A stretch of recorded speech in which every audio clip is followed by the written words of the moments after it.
మళ్లీ పాక్ డ్రోన్లు హల్చల్ చేసిన సందర్భంగా చైనా విదేశాంగ మంత్రి వాంగ్ వికి దోవల్ ఫోన్ చేశారు. యుద్ధం భారత అభిమతం కాదని దోవల్ అన్నారు. రెండు దేశాలు సమన్వయం పాటిస్తుంటాయని చైనా విదేశాంగ మంత్రి అన్నారు. ఉగ్రవాదంపై కౌంటర్ అటాక్ చేయాల్సిన అవసరం ఉందని దోవల్ తెలిపారు.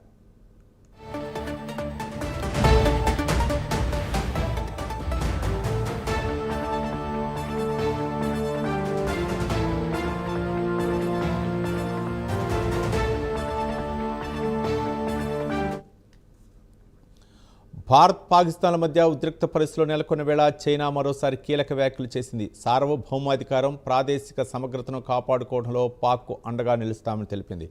పాకిస్తాన్ విదేశాంగ మంత్రి ఇషాక్ దార్తో జరిగిన ఫోన్ సంభాషణలో చైనా విదేశాంగ శాఖ మంత్రి వాంగ్ యీ ఈ విషయాన్ని వెల్లడించారు. ఈ సందర్భంగా ఈ సంభాషణలో ప్రస్తుతం నెలకొన్న పరిస్థితులను వాంగ్ యీకు పాక్ మంత్రి వివరించినట్లు విదేశాంగ శాఖ కార్యాలయం వెల్లడించింది. సవాళ్లతో కూడిన పరిస్థితుల్లోనూ పాకిస్తాన్ సంయమనంతో ఉందని, బాధ్యతాయుత విధానాన్ని అవలంబించిందని వాంగ్ యీ అన్నారు.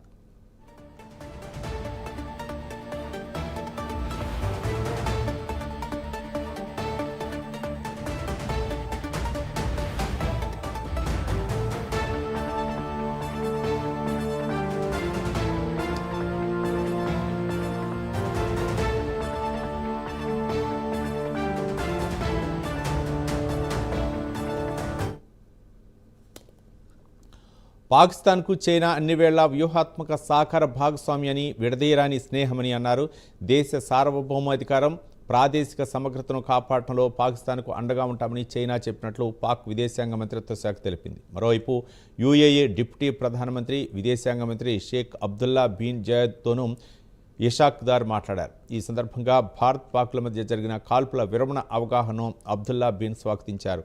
అటు తుర్కియో విదేశాంగ మంత్రి హకన్ ఫిదాన్తో మాట్లాడిన దార్ ప్రస్తుతం నెలకొన్న పరిస్థితులను వివరించారు.